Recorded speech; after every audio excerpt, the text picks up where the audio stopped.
My name is Melissa Granville. I'm 28 years old. Today's date is September 21st, 2015. We're in Sacramento, California, and I'm here with Pi, my friend. Hi, my name is Payam Fardanesh. I'm 42 years old. It's September 21st, 2015. We're in Sacramento, California, and I'm with my friend, Melissa. So I work with Food Literacy Center, and we teach kids about cooking and nutrition. And we inspire kids to eat their veggies. And Pi is one of our lovely food geniuses. We have a food literacy academy where we send dedicated volunteers through to learn about our food system and how to teach kids about healthy eating. And Pi and I are here today to talk about that experience and his background and love of food. So Pi, what does being a food genius mean to you? You know, for me, it's a way of giving back. I come from a culture, I actually grew up in Iran, so I come from a culture where fruits and vegetables are really important. It's a way of life. Everybody knows about the Mediterranean diet and how good it is. And I actually just started a blog about how to pick fruits and vegetables. And through that blog, I found the Food Literacy Center. So it's been a way for me to touch the lives of children, get them exposed to maybe a fruit that they hadn't had. Everybody's had a pear, but has everyone had a comise pear? Or different vegetables. And I just see them light up, and it kind of brings my core, my culture, and I'm able to share it with kids, and it was just super important to me. I love it. And how did you find out? You said you had a blog. How did you find out about the academy in particular? Well, I had a blog and used to actually do fruit deliveries for my neighbors. I would buy them in bulk and then take them in bags to my neighbors. Some would pay if they could, and some didn't. And it was just a fun thing for me to do and share on the weekends. And one of my fruit delivery people, her name was Emily, she said, "You have to meet Amber." So I didn't just want to meet Amber, I wanted to impress her. So I have a 30-year-old mandarin tree, and I filled up 2 Glad bags, the big black ones. I filled up both Glad bags and put them in my car and hauled them over to Amber, and then dropped them off. And I said, "They have seeds, but they're really good." So, and then Amber said, "We're starting this academy in like 6 weeks. Would you be interested?" And I said, "Of course." So she sent me the application, and then I filled it out. And I've done a lot of cool, kind of scary things, and I literally almost didn't sleep the night before the decision was made because I wanted it so bad. And I view fruits and vegetables and health for children, it's just paramount. So it was a way that I could express something that I was trying to do on my own, but I'm a little unorganized. So that's how I met her. So I met her smiling in a pea costume, and she's an amazing person. She's very infectious, and I wanted to be a part of what she was doing. I'm sure she was really, really excited about fruits delivered to her house. It was actually to Nugget. To Nugget. Yeah, it was a Nugget in West Sacramento. Oh, nice. Yeah. So in a pea pod costume? She was. I wasn't. I've worn it before. That's awesome. But yeah. So you talked about, just being super excited and passionate, and you were part of kind of 20 individuals that were starting in that first class of advocates. What was your understanding when you applied about what that training was going to be about? I didn't really know. I read a little bit about it, but what I found out after the first class was it's really the preview of the lessons that we would give in the classes. And what actually formed out of that was a kind of a band of food geniuses, the first group. And I thought it was cool to be part of the first group too. We got really close in our classes. I think we had 11 weeks or so every Wednesday. And it was, we learned what to teach the kids. And Amber had worked on that for quite a while. So I didn't know what to expect. I was just kind of wanting to be in on it. And I knew we were going to do something good. And then it turned out to be great. Yeah. So do you think that a lot of people sign on for the academy for the collectiveness, the collective action of it, or do you think it sounded like you were just trying to be a part of something that was great and good and in line with your values?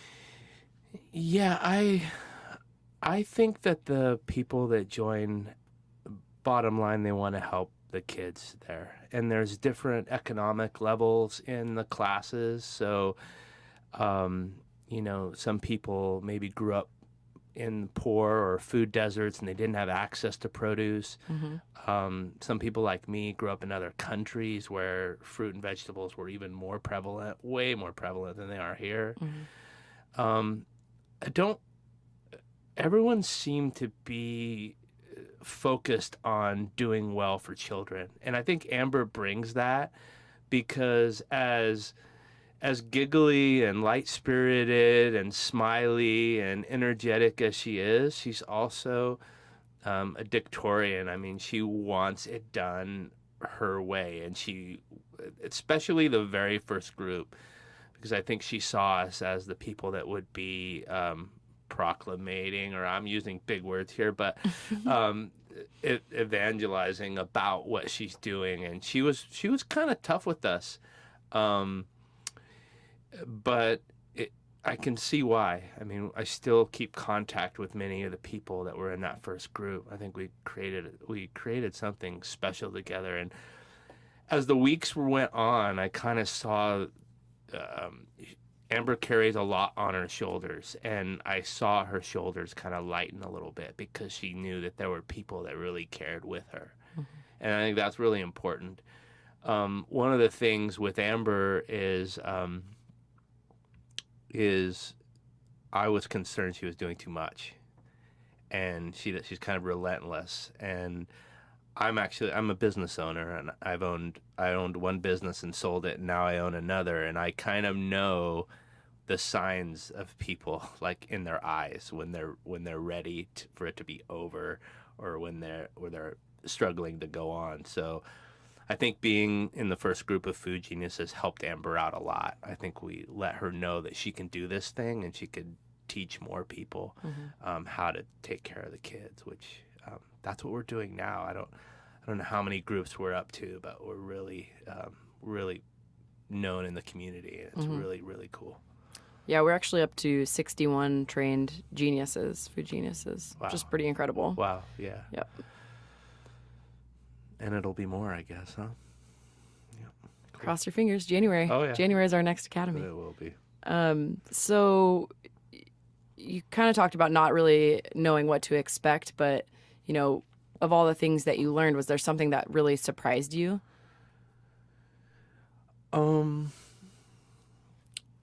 I didn't know how I would be affected personally from it. I'm kind of a softie. I have some young kids myself, and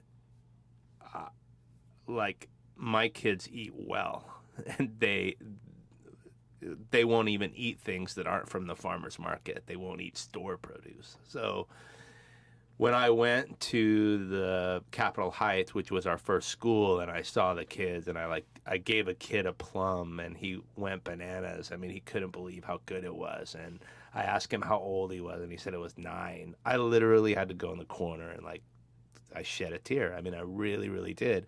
I've used this story a bunch of times. I just can't. I can't believe that wouldn't be a part of people's lives. And then that's happened again with the pear. I cut up a pear that was bruised. People in this country don't like bruised fruit. It drives me absolutely bananas. It's usually the best fruit. So I cut it up so it would look good, and I handed it to him, and then I said I was going to cut the rest up for his friends. and he asked me not to. So that to me is just sad. I mean, I think fruits and vegetables should be 40, 50 in the Mediterranean diet, even 60% of your diet. So that they have no knowledge of it, that's what I'm there to do. And I have different ways that I contribute now. I'm not always in the classroom setting, but I've found ways, in holes in work and things like that where I can contribute and help. So,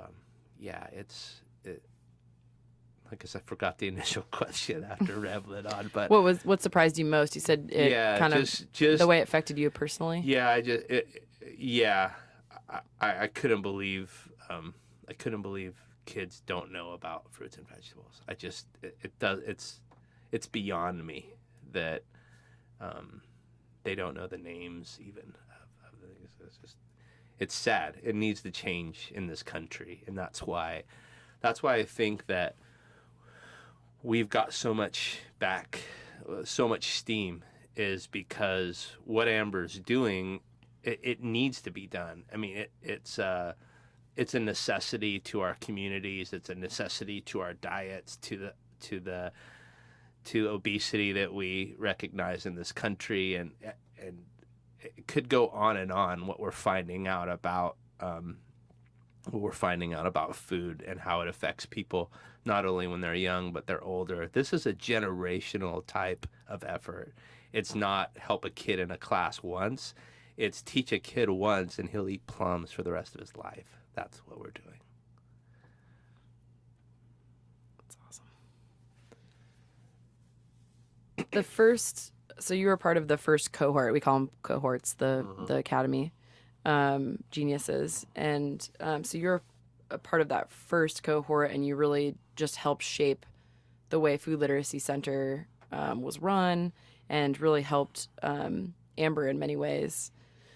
How did you and your cohort step in to help the founder, Amber, and grow the program itself? The first year was kind of tough because it's new to your schedule, it's and new. So I believe we were able to do the Wednesdays at Capitol Heights, all 5 periods teaching the different age groups. And then in the summertime, we did like 72 libraries. And the coordination, everybody chipped in. All of them were filled. And we would have like an email chain, and we knew who was doing what when. And we kind of have a rookie league or a minor league too, with our volunteers that come and they kind of watch. So the way we have it organized, where the food genius has to be there to kind of officiate or to get things going, then the volunteers help. And the core group, I think, probably train the next 2 or 3 groups of geniuses just out of the volunteer program. But we all had to be there, and we all had to give, I think, a little bit more than we were anticipating, because Amber didn't know in the first year what the group could or couldn't handle. So just her personality, it's do more than you think you can. So I think there was a lot learned from that. Should we do 72 or 100 or whatever libraries next summer? But the turnout in the libraries was amazing. I mean, once I had 15, and that was the lowest, but I had 40 once. So here's 40 kids that don't know what certain fruits and vegetables are called, and that's what we're doing. And it's taking our libraries. Maybe people think the libraries aren't as important anymore with the access to the internet, but we have a facility where we can educate people about food literacy and about fruits and vegetables, and we've used that. So what does it really do to teach 42 kids about a specific topic regarding their health? I think it's crazy to even think about how how this spider webs out into their lives or their parents' lives, or I'm speaking several times of the kids, but sometimes the parents would come, and the parents don't even have any access to fruits and vegetables. When you look at our society, you can go to a fast food restaurant and get things. You can buy a burrito for cheaper than you can buy an apple. So it's hard. These people don't have much. So we're really teaching them. One thing too, the regiment that Amber created, it created like a back wave from the community. So when I walk around, I have a fairly popular business in town, and people know me by that, but they also know me by that I'm a food genius. And they know I'm involved with Amber, and I actually will introduce myself as being involved with Amber or food literacy. So the restaurants started to come and be part of it with donations, and it's really Sacramento's been a great place for that. It's not too large. It's very communal. It's very philanthropic. So it was a perfect augur for the type of work that we're doing with the food literacy. So you're very energetic and passionate, and you truly believe that what we're doing is helping our community. And it seems, I was also a food genius, and seeing that first class of your cohort, their passion was amazing. Can you describe like who kind of was in that cohort, and what you learned from them and their experience in the class? Yeah, a lot of people from the cohort were in food or food service, and they knew of this need. I was a little bit outside of that. So there's people, we were really passionate. At one time we had to read a book and then report on the book. And I read the China study. Well, I listened to it, and there was already like 10 people that had already read that. I didn't know it was that common or prevalent, So everyone shared their passion. I mean, one thing there was a lot of women in the class. And that's not a bad thing. I think it'll turn, we'll start getting more men in the classes too. I think there were 3 men and 17 women. So you get maybe a little more heart, or people able to express themselves in that way and towards children. And there were several mothers in the class and that kind of thing. But we had some really, really fun experiences that really created a bond. There was one food genius, and her name is Lisa, and she emailed me. This is like 2 weeks or 3 weeks into the program, and I didn't even know the names, and she emailed me and said, I love the way you talk about Persian food and how fruits and vegetables are used. And she said, can you teach me how to cook Persian food? I didn't even know her. I didn't know who she was, her name. I didn't tie a name at all. So through my business, I had like 40 Persian cookbooks that were donated to me to help out. And I just opened the book, and I gave kind of my testimony of Persian food. and then in writing? In writing, yeah, I wrote in the cover of the book. And because it means a lot to me. It's my culture. And then I went into class and I asked who Lisa was. And then she raised her hand and I gave it to her. Well, Lisa is half Persian herself. And I could tell after she told me, her eyes. And she has some Persian features. So that, like, we're always friends now because of that. So that's a part of her life that she didn't know. And I'm like, brought the best cookbook from the Paramount chef in the world to her. So those are the kind of bonds that we shared. I think we kind of shared some like happiness and tears. We all couldn't believe what we were doing because and the organization, it's fun to teach kids and all that, but the organization and the effort that really has to go into it, I just don't have that skill. I mean, I'm not even close to having that skill. So when something was being done and then being organized through Amber, through the founder, that was really neat for me. You know, in my business life, I've always been told to pick partners that do things different than you. Don't pick the same person because it's just repeating yourself, which is boring. And Amber was very organized. And then I was able to shine under her leadership. Yeah.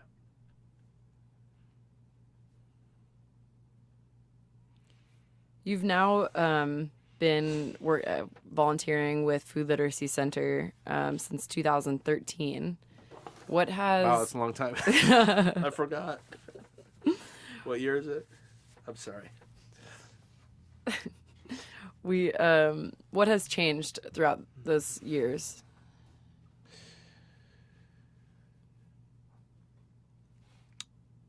The growth is one thing, so it's evolving. You know, when we first started out and we were in one school, I was so proud to be in one school. I couldn't believe we got 6 periods. I couldn't believe we got so many libraries. And then I was always concerned about Amber. And then she hired you. And then she hired a couple other people. I'm like, oh, good, she won't fade away.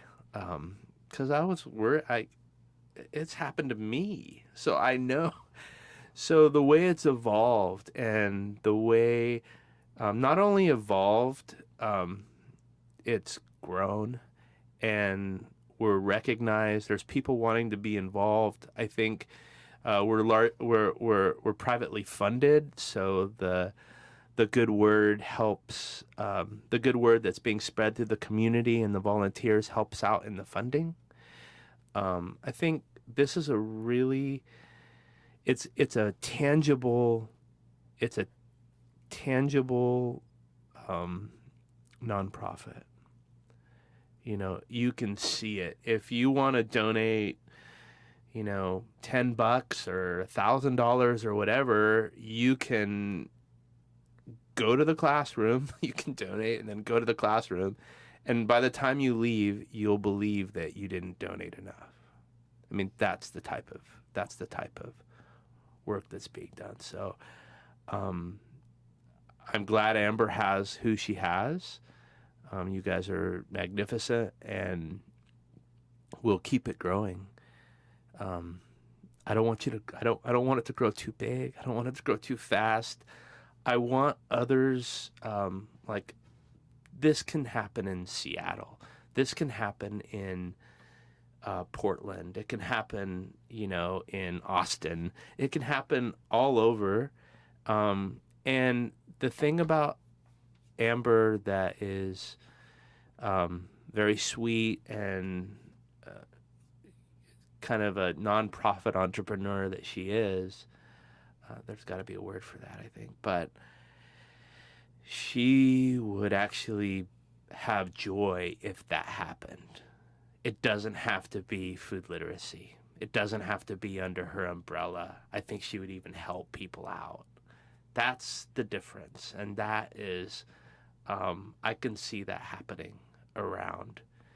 When you look at college graduates now and grad school, and people are really going towards having a better life and giving back and not always going after, you know, do you really need a 6-figure job as soon as you graduate from college? Well, no. And this is letting people express what they want to express in their hearts. So that's what I see. I see maybe Amber's the eye of the storm, and that would be a really cool thing. I agree. Tear. What has changed for you personally? I mean, you kind of talked about Food Literacy Center in general. You know, we've grown pretty exponentially in the last like couple of years. But what has changed for you in your experience with Food Literacy Center? For me, I'm not as much involved with the classroom anymore. I just don't have the time with my business. But what I'm able to do is educate others of my involvement with food literacy. I had a product release, and that the product release had I tied it into food literacy. I always find a way to even this interview. I find a way that I can to contribute. We've kind of grown together our businesses some. I have an organic beverage company, and to that Amber and her effort accepts what I do is really cool too. So it's grown for me. I almost feel like I'm looked at as a food genius. I think people identify me as that. So, I, for example, I proclaim it on social media, and even when big things are happening, I'll even publicize it more. So, like this interview, maybe 5 to 10,000 people will know that this happened today. They may never hear it, but they know that that I was here, and I was here with you, and it was supporting food literacy, and that's the way I can help. And I wish I could do more. I just can't right now. Yeah. Yeah, I mean, I definitely see you around. I love seeing Pi at all of our events, and you jump in on those library lessons every once in a while, which Yeah. is nice. Yeah, those are fun. Mm-hmm. They make cute pictures anyway, right? They do. With my big hat on and all the kids. So, yeah, that's fun. So this is kind of going off of, going backwards a little bit, but your culture and the food that's associated with your culture is such a huge part of your life. And I'm curious how you kind of integrate that into your lessons sometimes when you're leading classes. Mm-hmm. Well, one thing about the Mediterranean, and we have fresher fruits, and they're generally not even bought in stores. They're bought in markets. So I know farmers markets, there's the kind of nouveau thing over the last 5 or 10 years. Well, that's the way you buy fruit where I'm from. There's nothing nouveau about it. And that it's organic, I mean, big deal. It's supposed to be organic. That's the way I look at organic. That's the way I look at farmers markets. So when I'm in class, one thing I do is I make sure the fruit is good. And I don't even want it served if it's not, because this may be our only chance. So I want to give it a great, so I'll smell everything. I'll taste everything. I'll make sure it's ripe. I like it to be in the right season. And when I'm in charge of that class, I will tell the classroom that. Like, for example, I would say, it's summertime right now. It's late in the summertime, and the strawberries will taste good. You won't see any white on them, and you should be able to smell them. So when you tell the kids that they can actually smell the berries, guess what they do? They all smell them. And I want them to be familiar with the smell of a strawberry. And a lot of the strawberries that we buy in stores, they have no fragrance whatsoever. It's not because they're chilled, it's because they're picked not ripe enough. And melons the same way. Like, I will, for example, take a cantaloupe, and I'll bring it with me in the front of the room where I'm lecturing, and I'll smell it, and I'll get them ready to eat a good cantaloupe. And I think a lot of the kids that I've taught will be smelling fruit for the rest of their lives. And that's really important, because it's not going to taste any better than it smells. And that's a Persian thing. My grandmother taught me that. My grandmother actually taught me grapes. Now, if you picture grapes, buying grapes in the U.S., it's cold. Sometimes they're in little bags. And in the store I'm talking about. Well, in Iran, they have piles, like maybe 50 or 60 pound piles of grapes. And my grandmother taught me that when you pass the grapes is when you can tell if they're good, because that's where you could smell the must, you could smell the sugar. So even grapes can be smelled. And that's a fun thing. I want kids, if, not relating to my culture, but my job in college. I was a produce man, and I remember one time it was a busy Saturday, and there was a big bin of cantaloupe, and all these women were there, like 10. So I taught them how to pick cantaloupe. So I had 10 women smelling cantaloupes at the same time. I wish I had a picture. I think it would go on my wall. But that's what I'm trying to bring to the kids, that they need to feel the fruit. They need to feel the life of the fruit. And I think I'm teaching them how to do that. So it's cool. Yeah.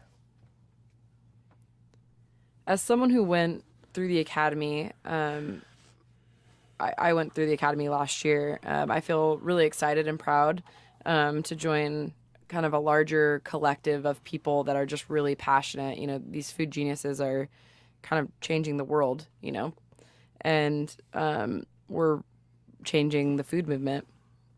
How do you feel when you meet fellow food geniuses, maybe not just your cohort, but beyond that, you know, all the way through to my cohort, or the last cohort, which is Yeah, there's a common thread.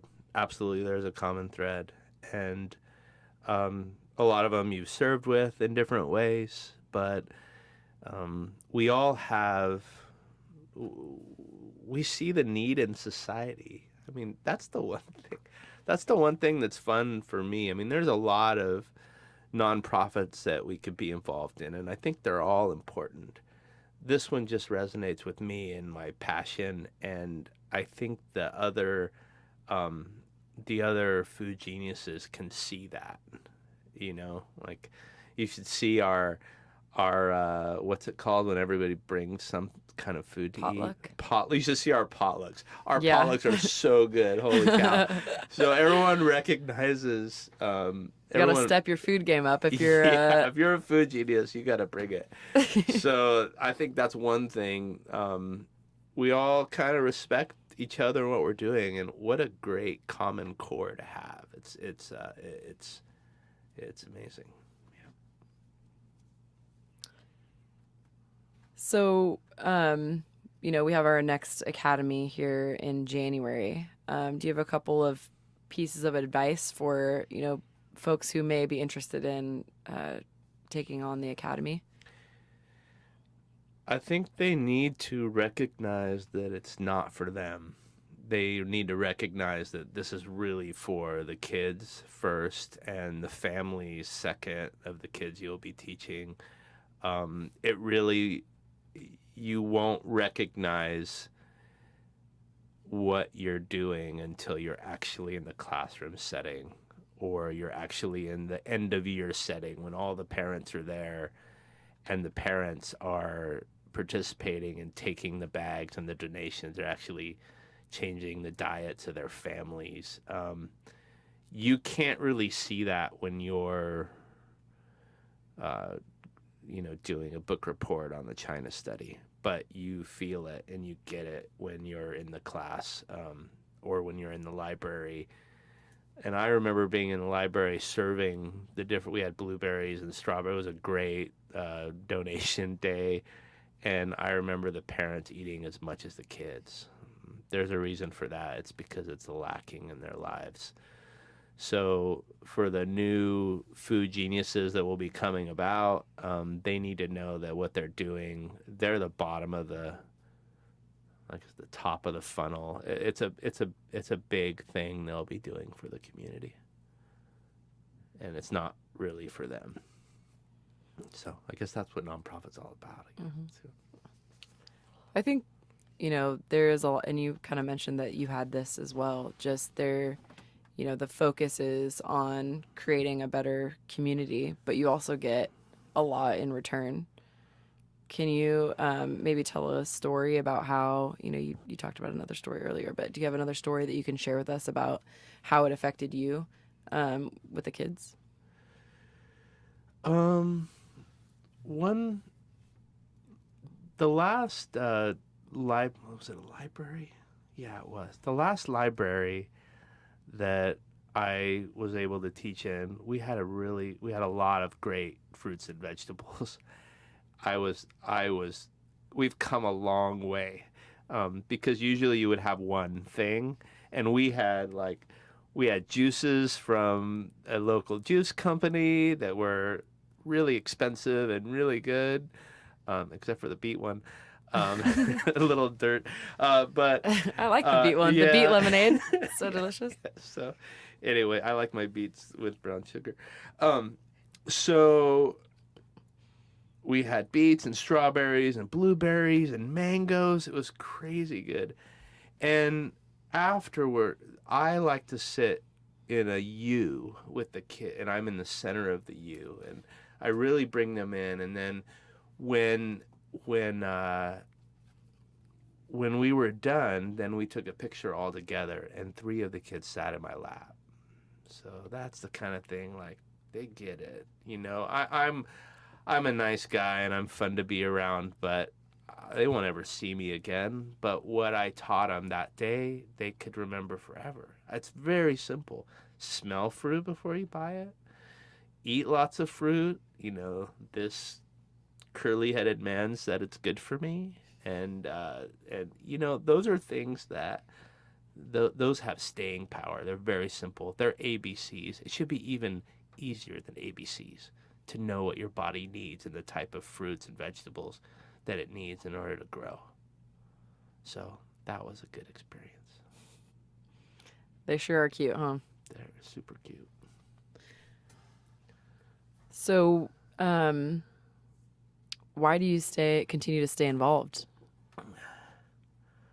Well, I'm super passionate about the cause, and I'm excited about it, and I don't have to organize it. So all I do is go to the events and wear my shirt around, and people know who I am, and I'm kind of told what to do, and then with that I can just add my passion to it. I mean, on Tuesdays I actually work at a fruit stand for an hour or two just to kind of keep me there, and that's a great way for me to give back. It's what I can do right now. Maybe someday I could do more. I mean, maybe someday I can be a contributor that would be able to start another 4 schools. I mean, that I'm a dreamer, and that's the stuff I dream about. And this is I'm on the course for that right now. So that's what keeps me staying. It's my heart. I mean, a lot of nonprofits could grab my heart. This one just kind of has a stranglehold on it. Yeah. So, the academy has evolved over the last couple of years, and I'm kind of, from a food genius standpoint, how do you envision the academy evolving over the next 5 to 10 years? I would really like for us to spread out throughout Sacramento, and I don't think that's too small of a goal. I mean, we have more than 1 million people in our area. I think that education could go to poor kids and wealthier kids too, because I think there is. You talk about what we're doing here, and we're telling stories and history, and tribal knowledge is what we're giving. That's what I'm giving. My tribe is a little different. It's from a different part of the world, so my knowledge is different. But if we're able to spread that tribal knowledge throughout Sacramento, and then maybe getting into some of the the neighboring communities in the Central Valley or up north. I think that'd be great. I think we have the recipe. We just need enough cooks to make the food, and that's what the Food Genius program's about, and that's where I think it's going. I see nothing but green lights right now. Training an army of Yeah. food literate people. Yeah, we'll have our own song and everything. Yeah, We're actually working on that right now. We need Fruits and veggie songs. we need brass instruments. Yeah, it's gonna be big. A recording studio. Oh, yeah.